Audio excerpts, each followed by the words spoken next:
Welcome to today's daily Bible reading for June 24th. We'll begin in 2 Kings chapter 6, verse 1. And the sons of the prophets said unto Elisha, Behold now, the place where we dwell with thee is too strait for us. Let us go, we pray thee, unto Jordan, and take thence every man a beam, and let us make us a place there, where we may dwell. And he answered, Go ye. And one said, Be content, I pray thee, and go with thy servants. And he answered, I will go. So he went with them, and when they came to Jordan, they cut down wood. But as one was felling a beam, the axe head fell into the water. And he cried, said, Alas, master, for it was borrowed.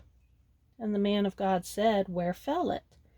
And he showed him the place. And he cut down a stick, and cast it in thither, and the iron did swim.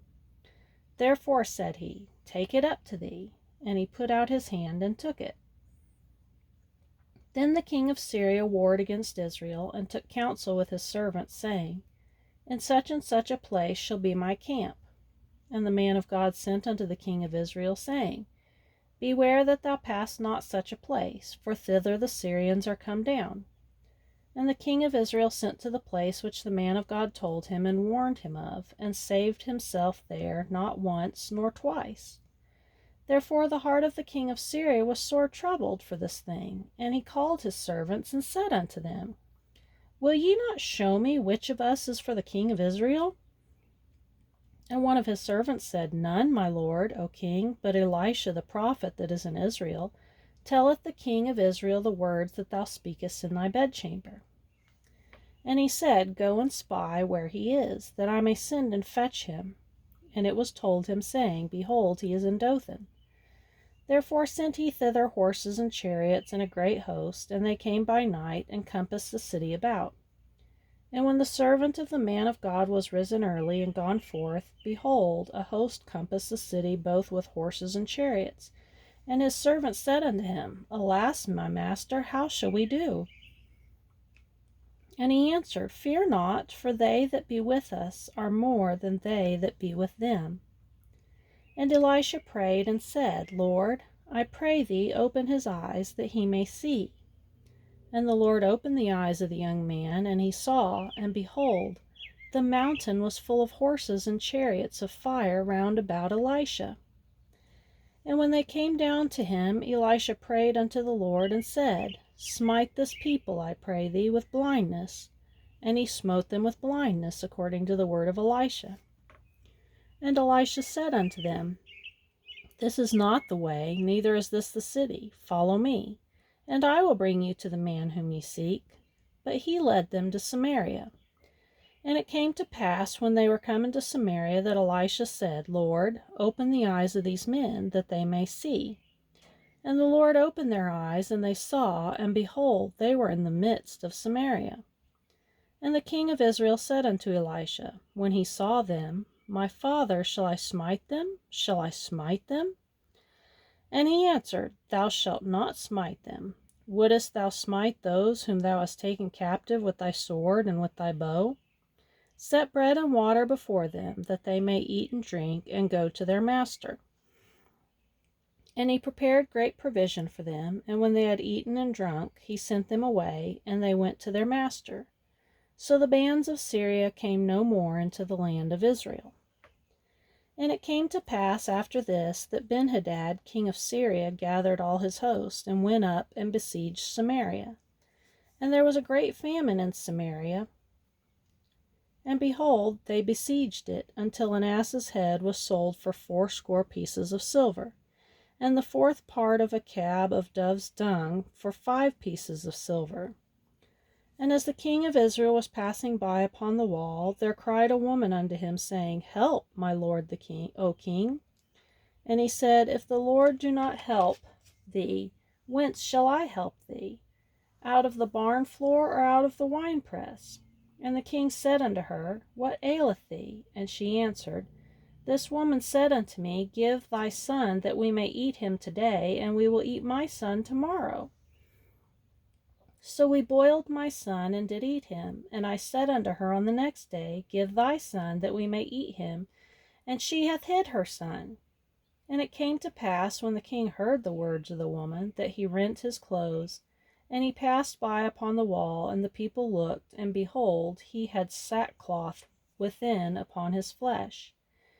Then he said, God do so, and more also to me, if the head of Elisha the son of Shaphat shall stand on him this day. But Elisha sat in his house, and the elders sat with him, and the king sent a man from before him. But ere the messenger came to him, he said to the elders, See ye how this son of a murderer hath sent to take away mine head? Look, when the messenger cometh, shut the door, and hold him fast at the door. Is not the sound of his master's feet behind him?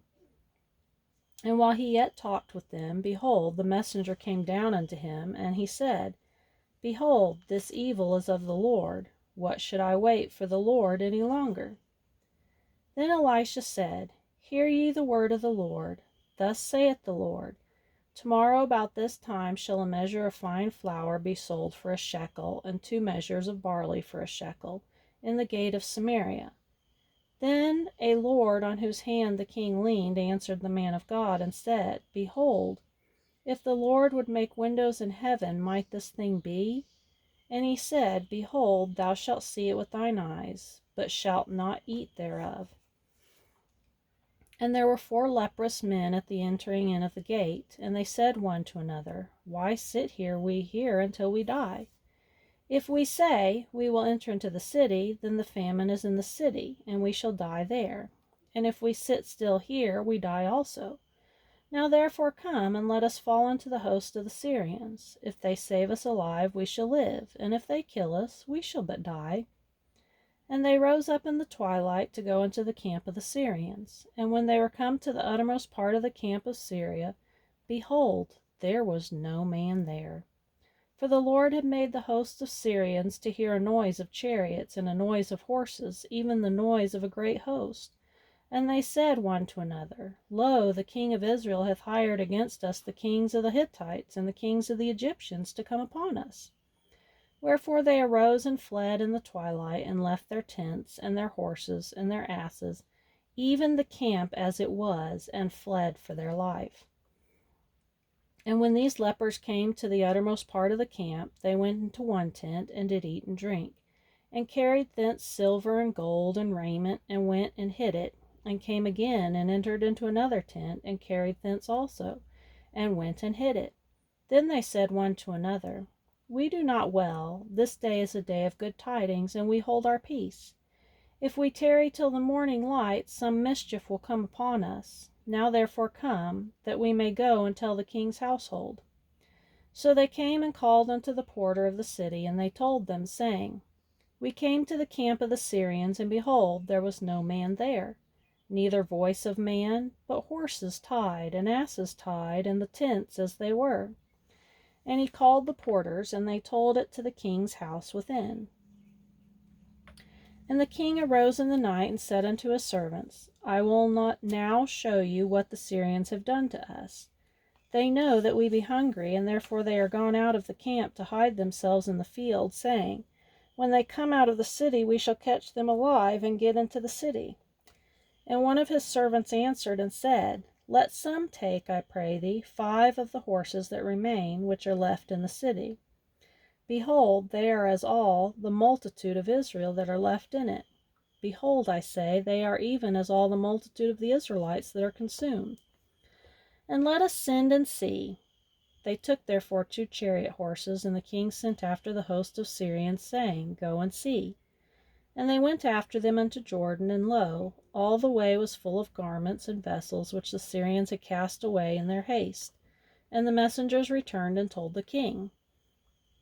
And the people went out and spoiled the tents of the Syrians. So a measure of fine flour was sold for a shekel, and 2 measures of barley for a shekel, according to the word of the Lord. And the king appointed the Lord on whose hand he leaned to have the charge of the gate. And the people trode upon him in the gate, and he died, as the man of God had said, who spake when the king came down to him. And it came to pass, as the man of God had spoken to the king, saying, 2 measures of barley for a shekel, and a measure of fine flour for a shekel, shall be tomorrow about this time in the gate of Samaria. And that Lord answered the man of God and said, Now, behold, if the Lord should make windows in heaven, might such a thing be? And he said, Behold, thou shalt see it with thine eyes, but shalt not eat thereof. And so it fell out unto him, for the people trode upon him in the gate, and he died. Now we'll go to Acts chapter 15, verse 36. And some days after Paul said unto Barnabas, Let us go again and visit our brethren in every city where we have preached the word of the Lord, and see how they do. And Barnabas determined to take with them John, whose surname was Mark. But Paul thought no good to take him with them, who departed from them from Pamphylia, and went not with them to the work. And the contention was so sharp between them that they departed asunder one from the other. And so Barnabas took Mark and sailed to Cyprus. And Paul chose Silas and departed, being recommended by the brethren unto the grace of God. And he went through Syria and Cilicia, confirming the churches. Then came he to Derbe and Lystra, and behold, a certain disciple was there, named Timotheus, the son of a certain woman which was a Jewess, and believed, but his father was a Greek, which was well reported of by the brethren that were at Lystra and Iconium.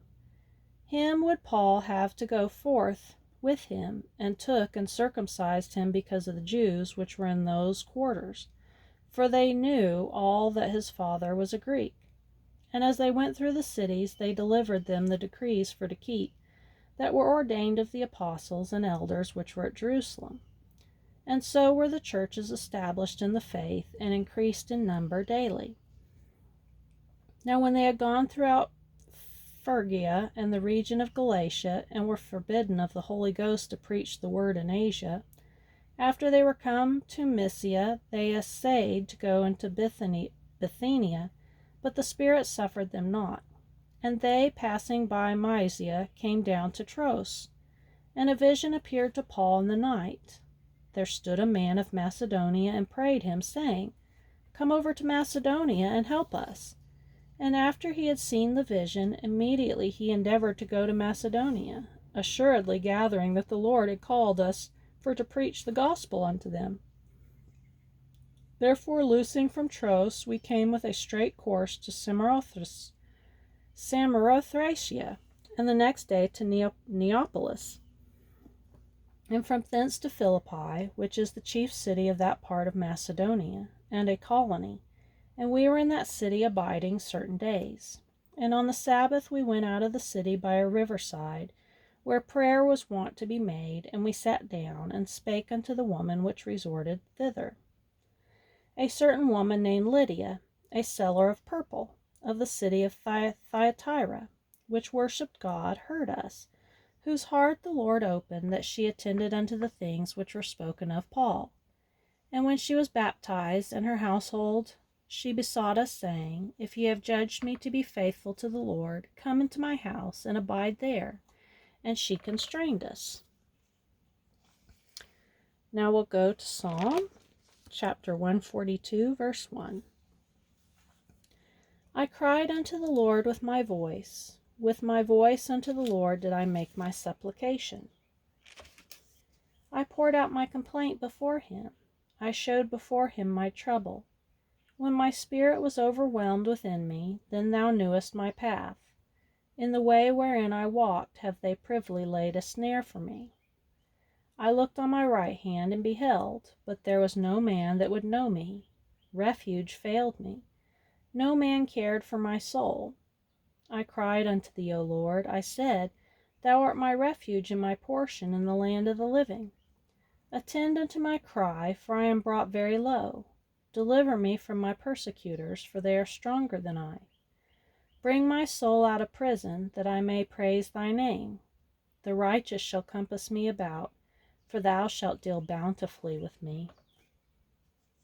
In Proverbs chapter 17, verse 24 and 25. Wisdom is before him that hath understanding, but the eyes of a fool are in the ends of the earth. A foolish son is a grief to his father, and bitterness to her that bare him.